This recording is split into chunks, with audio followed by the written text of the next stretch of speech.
આજે જાણીશું ચૂંટણી પંચ અને તેના અધિકારો વિશે। ભારતનું ચૂંટણી પંચ એક સ્વાયત્ત બંધારણીય સંસ્થા છે જે બંધારણની કલમ 324 હેઠળ દેશના તમામ ચૂંટણીઓ કરાવવા માટે જવાબદાર છે। 25 જાન્યુઆરી 1950ના રોજ દેશમાં ચૂંટણી પંચની સ્થાપના કરાઈ। પંચના મુખ્ય કામ દેશમાં ચૂંટણીની સમગ્ર પ્રક્રિયા પૂર્ણ કરવી, રાજકીય પક્ષોને અને તેમના ચૂંટણી ચિહ્નોને માન્યતા આપવી, ચૂંટણી ક્ષેત્રોનું સીમાંકન કરવું, ચૂંટણી દરમિયાન ખર્ચની મર્યાદા નક્કી કરવી છે। ચૂંટણી પંચને ચૂંટણી દરમિયાન પહેલાથી જ જારી કરાયેલા કાયદાઓનું યોગ્ય રીતે પાલન ન થાય તો સંબંધિતો સામે કાયદેસરની કાર્યવાહી કરવાનો અધિકાર છે।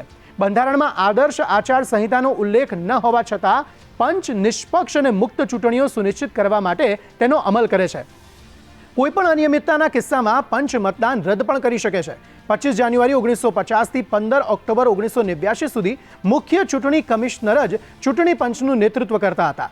ચૂંટણી કમિશનર એમેન્ડમેન્ટ એક્ટ 1989 પછી કમિશનનું માળખું આખું બદલાઈ ગયું અને 3 સભ્યોની સંસ્થા જેમાં મુખ્ય ચૂંટણી કમિશનર અને 2 ચૂંટણી કમિશનર બનાવવામાં આવી છે।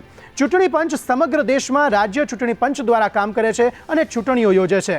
ચૂંટણી પંચનું મુખ્યાલય નવી દિલ્હીમાં આવેલું છે। તો જોયું, નિષ્પક્ષ ચૂંટણીઓ યોજવા માટે અબાધિત અધિકારો પંચ પાસે છે।